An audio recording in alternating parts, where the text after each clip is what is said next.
Good morning, everyone. Captain's blog for September 6, 2020. It's 9:03 in the morning. Nice, crisp, autumnal morning.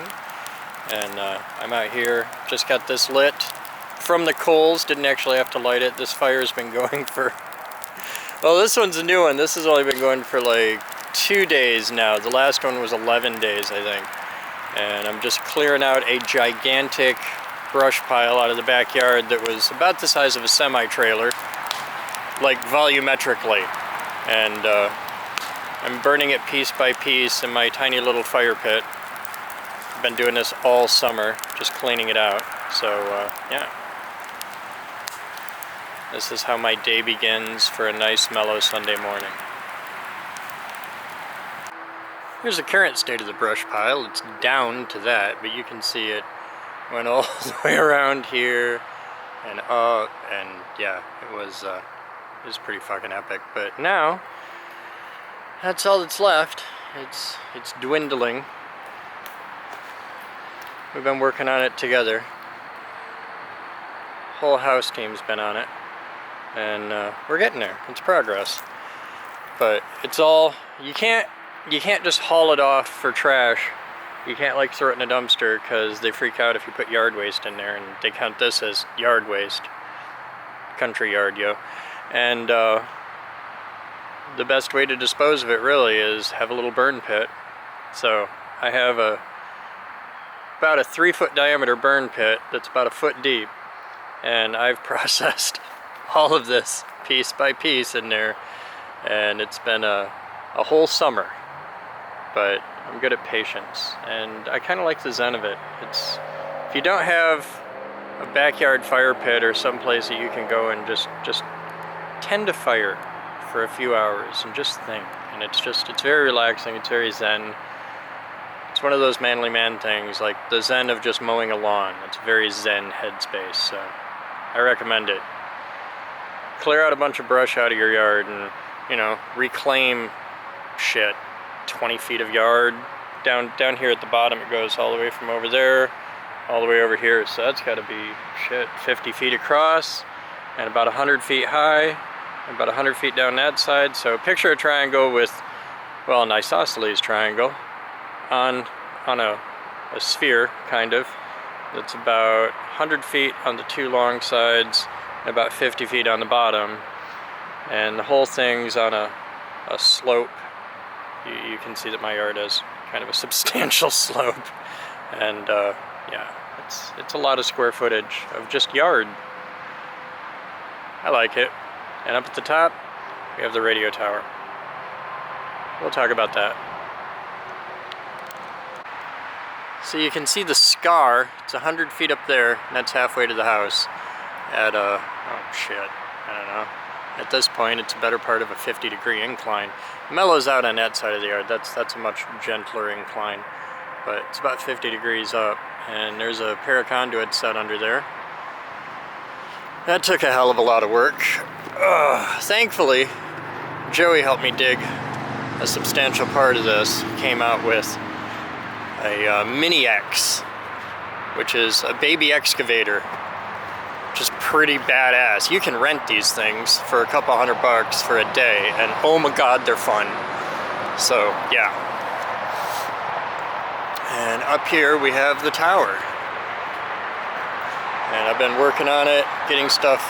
I ran the two conduits here, a big 2-inch and a 3/4. 3/4 brings up power. I'll show you inside that. Look at that. These are neat. You can get a surge arrestor that'll fit a QO series. I think they do home lines too. So I put this up on the tower. You can see we got power up here. Nothing's on yet. I haven't done anything with it because I just got it all installed and working. We have a whole 20 feet to the top. I've been hanging stuff on it. This will be for FPV. There's a yard light up there, a Yagi, another Yagi, a couple dishes. And the dishes here are for FPV. And that's going to be for satellite fun. And this will have the networking hub and a fiber optic setup. I should get your guys' help on the adapter. I gotta find an adapter. I got some weirdness with my cable. But the idea is from here to the house, 200 feet away, fiber optic uplink, so that it's for lightning safety. This keeps anything high voltage from getting directly into my network. So, and I got another little box here. I don't know what for. I got a box. We'll do something cool with it. But I dug the base. I set the base. There's a I think it's 16-inch diameter by 4 feet deep, solid concrete pier base. Did a sonotube thing. Set some bolts in it and big steel plate. It's a little Roan tower section. It's only 20 feet a tower. I'm putting in more towers out here. There's 5 in total. It's the Iron Forest project. Yeah, I've just been working on this. It's getting there. It's ugly at the moment, but it'll be pretty in a little bit. Here's a good analogy for how I build projects a lot of the time. I don't have any kind of a real budget. I got a good little shop, but I like to build some pretty epic shit. And that's the same philosophy I took towards getting rid of the big brush pile. You do the best you can where you are with what you have. What I have is this little burn pile. And over the course of an entire summer, you keep at it, you can burn a brush pile the size of a semi-truck. Patience, man. Patience, persistence. I'm good at both. A common thing that people fall victim to is called the Toolbox Fallacy. I'll do this thing once I have this, or once I get around to that, and stuff like that. You probably have the resources to do a hell of a lot more than you think. You can probably accomplish a hell of a lot more than you think. You might not know how yet, but you can learn. You might not have all the perfect tools yet, but what can you do with what you've got? What can you do to improvise, adapt, and overcome? Same idea here. All I got's a little fire pit, and I got a giant burn pile. That's alright. Take tiny bites, one little wheelbarrow at a time. It may not look like much, but at this moment, that pile of ash down in the bottom of there, it's about 50 wheelbarrows worth of stuff. And that was all yesterday. You can do a lot, one little piece at a time. What can you build with what you have where you are?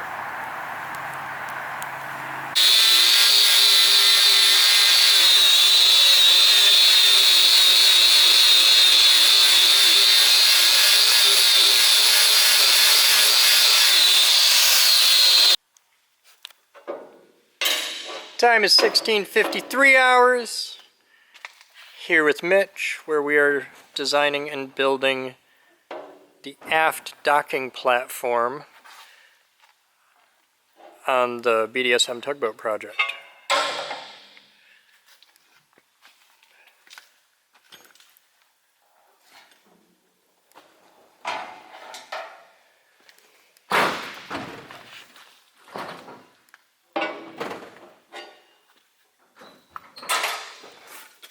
So the plate that he's playing with there is a 1/4 inch thick piece of steel.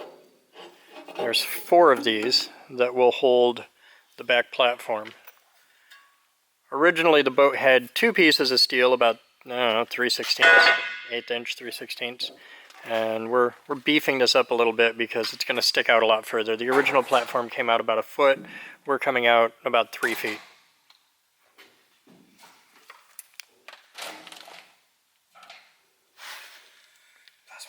Plasma time.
the Hobart will cut 1/4 inch plate. It doesn't like it, but it'll do it. I was gonna say, you really don't want to touch the metal there. Yeah, I had a whiff of like, that smells like burning plastic. That can't be good. It'll be fine, it's just the ground. It's a ground clamp? Oh, it's alright. Fuck it. That tripped the breaker. That.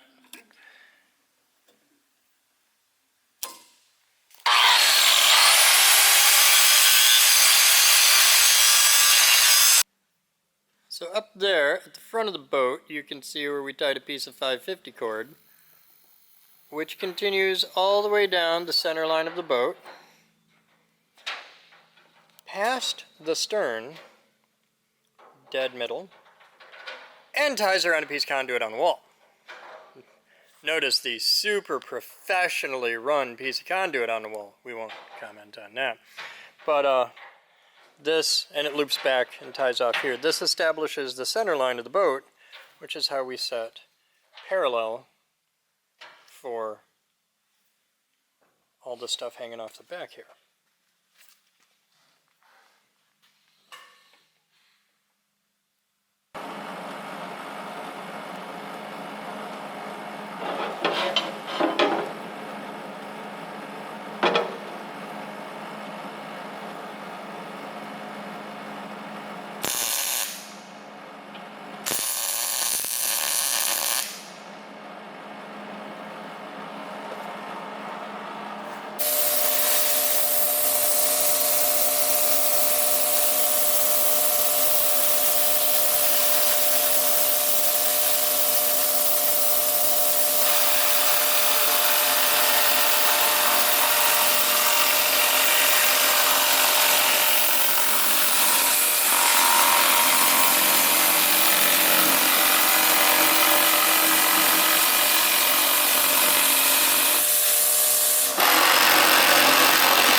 Drop the template in the water a little bit. Got a little wet. But now that I have, that's good for it. Now that I have that, for that side, I can use this. Ow! To this side. Ta-da! Like a fucking boss.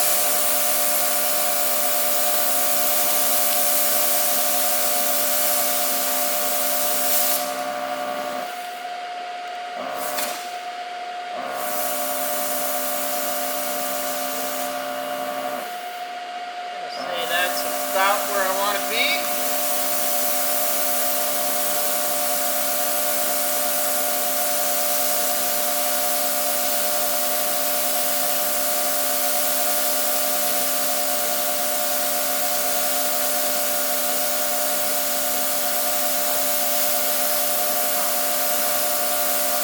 And there is the aft docking platform. At least minus the notch. We tried to measure the notch off the jet boat. We're gonna wait till it's on a trailer to do that. Probably. That's how we got a little bit of a wet template.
Chris Boden. Today's lesson is on the proper use of a jigsaw. Fuck you, it works.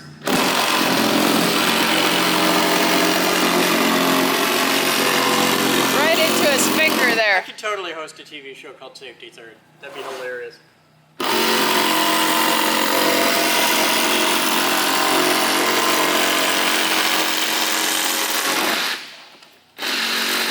I think you'd have to pay royalties to Micro. Probably. Alright, there you have it. Look at that. Looks vaguely symmetrical. It's symmetrical. It's fine for what we're doing. He's just gonna have a little V in that front there. It's gonna have a rounded snoot here. Where, because this is, okay, so this is, on a regular boat, this is the swim platform. Right. On this particular boat, it's also a docking platform in that it's a place to stand on the back, but it'll have a snoot about here that will roughly just accept the very tip of the jet boat and give it a place, because that way you don't have the pointy bit. Right. So we give it just a little receptacle and it'll be fine. And I might,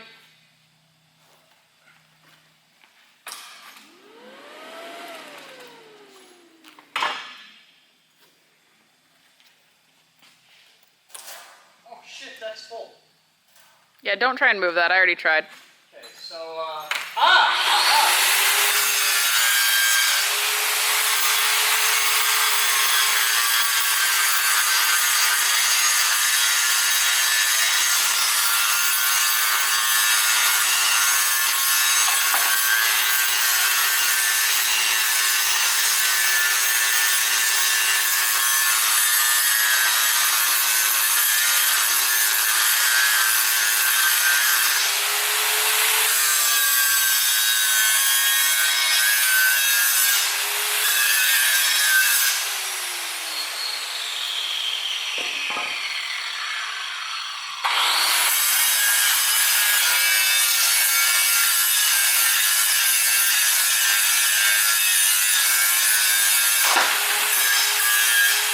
yet, I'm having thoughts.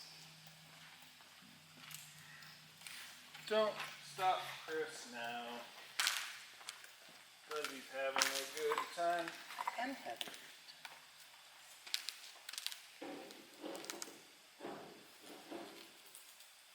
Hey, Mitch, Yeah. I want you to know this was the point when I thought of it, and fuck you. Okay?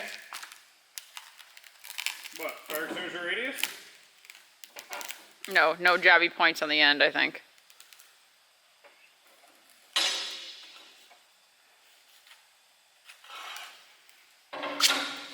Okay, fire extinguisher radius is now an official term. I got plenty of things at my place that are like beer can radius or roll duct tape radius. Or Yes. fire extinguisher radius. Or... Alright, what do you think of that? I'm curious if you're gonna want to go deeper, but I don't know how V-shaped the front of your hole is. It's actually kind of a rounded snoot, much like myself. It is more V-shaped than that, but not by too much. It's more V than that, but I don't want to go too deep because I want to have a place to stand, but I don't want to have a square line because it's shitty to the boat. This is going to be, we're going to wrap this, so my plan is we'll use the bar grating, we'll wrap that in about 1.5 inch band of steel. That'll give us a consistent thing, and then that'll get wrapped in, come here a minute guys. So, this is the original thing that was on the back of the boat. And it's got this vinyl banding with a bumpery point thing. Where can I get this? It's made of like a semi-soft vinyl. Like it's nice. It's kind of a hydrometer, like a squeegee. Where can I buy this? Because I need more. I need about, I don't know, 1, 2, 3, 4, 5, 6, 7. I need about 10 feet of that. Because I want to wrap this for safety, but yeah, I can cut that shape and then we can start making that McMaster. Probably McMaster. So what I'm thinking for you that you care about at this juncture is, yeah, we want to get these over this way as far as we can. This was my concern.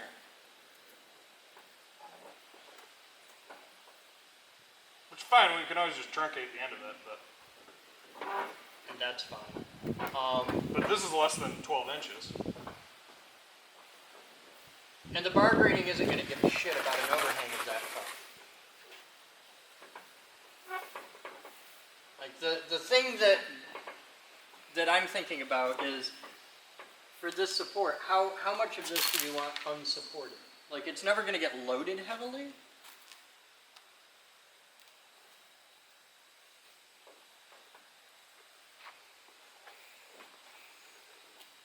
So, stupid thought. Okay. It's real hot.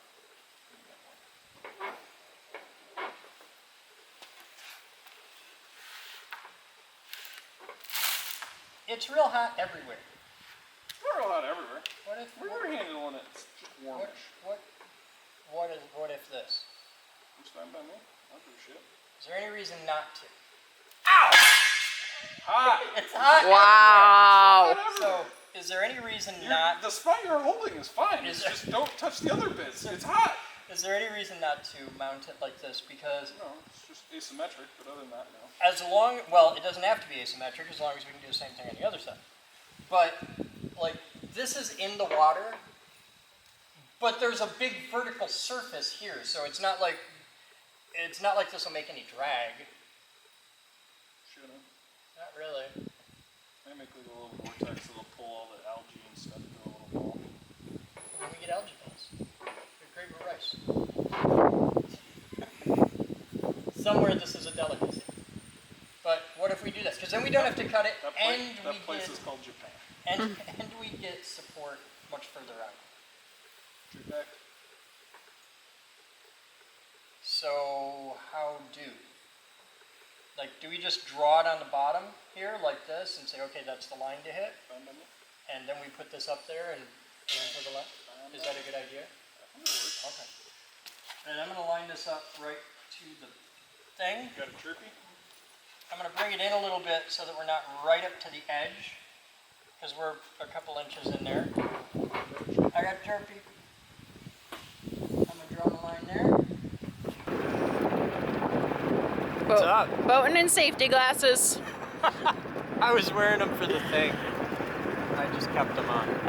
These are perfectly acceptable safety glasses for boating, especially on jet boat. Like, I always wear shades on jet boat because there's no windshield. But we're officially in dusk-ish. Sun is behind the clouds and below the horizon, and yeah, so. Bug protection. Bug protection. Very important on this particular boat. This is a boat where motorcycle rules apply of keep your mouth closed and have bug protection. Yes. So it's 1949 hours, and we're out on jet boat with Mitch and Katie, and we're just hanging out, and it's cool. Yeah, we've accomplished a lot of welding and grinding and swearing, because the damn thing isn't done yet, but we shall endure. So, we're gonna fuck off on jet boat for a bit. You guys can enjoy the ride.